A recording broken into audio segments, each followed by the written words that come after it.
I know guys have been here for a little bit, but pitchers and catchers, what does that mean? I mean, it's like one of the best days of the year, right? It's hard to quantify the best, but it's in the top five. Pitchers and catchers, here we are. People talk about the off season when the pitchers and catchers report. Well, here we are. We're reporting and we're getting after it. So it's an exciting day. The group of guys that you have here, A, they all report as far as you know, and B, like kind of what's your anticipation for this group of pitchers that you have on staff? Yeah, everybody is in the building that's on the roster that's been signed, and so everybody's here. Did physicals this morning. Clearly we got a couple of guys that are, not going to be able to participate. Joe clearly, but otherwise, everybody's ready to rock. You have 5 starters who did a really good job for you last year. Kind of unique that you would bring back that many. Right. But you don't have much beyond that that's proven. What are your plans there in terms of finding some depth? Well, we have good competition, which is healthy.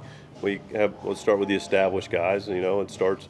Darvish had a really good offseason. Early, just in general, I'm comfortable and confident that we've won our offseason with our not only our pitchers but our position players. But specific to the starters, Darvish has had a really productive offseason. Is in a really good spot in every facet. So we got a healthy Darvish going, and Michael, of course, coming off a great year, King, and has again got married or went on his honeymoon after the off seasons. So that was exciting for him. But Michael's in a great spot, and of course Dylan. I've seen the beard, but looking really good and coming off another great year of consistency and did a great job for us. So there's 3 guys that are right at the top that we feel comfortable about and being all equivalent of ones. And then no particular order. You've got Vasquez, who had a lot of opportunities for us last year and got better as the season went, and is clearly competing for a starting job. And then you've got Waldron. Without Matt Waldron, the season didn't end the way he would have liked to have. We had a healthier club at the end, and we're clicking with some guys pitching well and returning. But Matt Waldron had a 6-week stretch last year that effectively kept us right in where we were looking to go. And so Matty's going to compete for that job, and Johnny Brito's going to get that opportunity as a starter, and so that'll be good. And we're going to lengthen out Stephen Kolek and give him an opportunity to start as well, and then we'll take it from there. Kolek the only of the relievers that we plan to be stretched out, or could there be others? Yeah, we discussed. I think we talked about it at Fan Fest with Maury Hone. Going to keep him in that reliever role.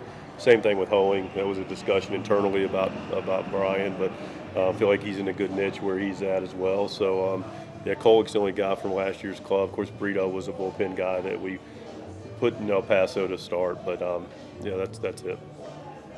What do you like about Kolek's pitch mix that might play that role? He's got 4 pitches. He's got 4 pitches that allow him to be able to compete as a starter. So he's got the weapons, and we like all 4 of the pitches. They grade out as all average to plus pitches, and I like the fact he's got that power sinker that can allow him to get some quicker outs, get him on the ground, and get him in. If he gets in any traffic, to get him out of some jams, which can allow him to go deeper in games. Forearm no longer a concern for him? No, he's fully healthy and ready to go, and no limitations. Same with Brito. I assume since you mentioned him, is he good to go this spring? Yeah, Johnny's in a good spot and ready to go as well, and full steam ahead. Since the last time we talked to you, you guys have signed 2 left fielders. How do you view Connor Joe and Jason Heyward and the way they would fit into this group? Yeah, I've got some history with Jason. Listen, the guy's a winner. Clearly won a World Series with the Cubs. Been, on a lot of postseason teams in his career. Virtually every year he's in the postseason. So you're talking about a winning player. I was with him in St. Louis in 15. Came up at the end of that year, and he's just, he's a proven guy, a real pro, and he's clearly going to get the opportunity to go play and take the opportunity in left field that we have. And he's excited to be here, and we're excited to have him. So it's a really good addition, especially this late in the offseason. And then Connor Joe, local kid that has been able to play all over the field. So, he'll be in that mix a little bit as well, but he also has played first base and we do have more of a DH spot open as well. So there's multiple different paths for Connor, and again, I'm really excited. I won't put words in his mouth clearly, but a guy that homegrown guy that's going to be able to have some home games. So plus makeup, plays the game right, and it'll be a good addition. Yuki was struggling with the last season, the end of last season. So what does he need? Do you think? We look at Yuki as we did with all our pitchers, but at the end of the season with Yuki, we realized, looking back, that he actually had a pretty darn good year. Making a lot of transitions for a lot of different, including the fact of not only the country, but the schedule and the travel is different. The ball's different. But the one thing that I didn't bring up a whole lot last year that was a transition for him is, Yuki historically had always pitched the ninth inning. And now he's got to learn to pitch the sixth or seventh and, get an inning and finish an inning. So it's just a different warm-up for him. And he acclimated pretty darn well. And you look up and he gave up some homers in the second half, but this got a 5% walk rate and a 34% strikeout rate. So, his numbers, if he does that again, we'll be thrilled. And so he did a lot of good things for us, and looking for him. He had a really good offseason. He's strong. It looks good. And he's feeling good. So it's an exciting time for Yuki. Do you have a starting catcher at the moment or a primary catcher? Well, listen, we've got good catching competition. That's healthy. We got competition in this camp, which I love. He's mentioned the starting rotation. There's competition there. There's competition with the catchers. Clearly we, signed Diaz to play, and rightfully so. All-Star 2 years ago, All-Star MVP. Came up last year, helped us, contributed. So, clearly, he's going to be a part of the mix. But, you look at Campy, and Campy was, similar to Matt Waldron. You look at the numbers with Campy on, you can evaluate catchers a lot of different ways, clearly. But, one of the ways that we evaluate a lot of what we do is if we win or not. And if you look at Campy's record his one-loss record, it's pretty darn good. And there's a lot of factors to that, clearly. But point being is Campy had a good year for us. And at the end of the year, we get Diaz in. And, but we look back at the body of work, and it was productive for Campy. So we expect him to, like I mentioned, like FanFest, had a good offseason, went to winter ball, Dominican, and played. And it's in a good spot to come in and compete for playing time like he got last year. And then you're talking about, Brett Sullivan came up, helped us out.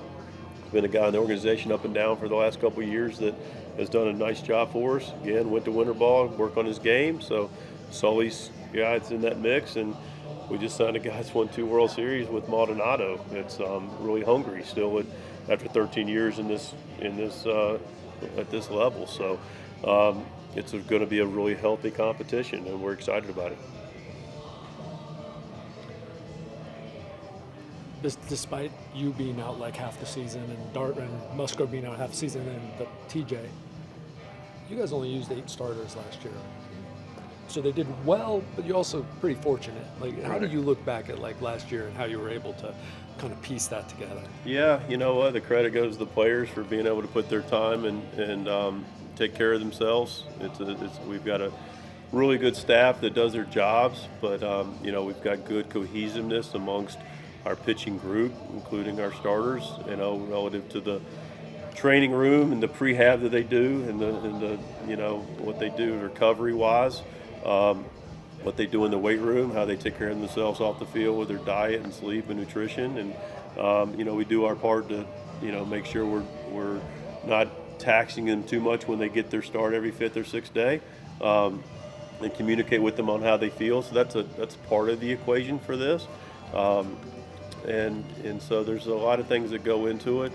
The fact that, we can look back on the teams that have been good, regardless of here or other places, a fairly high percentage of them are going to have, a starting group that logs a lot of the starts. So last year using 8 starters was part of our success. And again, but those contributions from, like I say, Waldy and Vasquez to be able to pick up those starts when Joe and you were down were huge.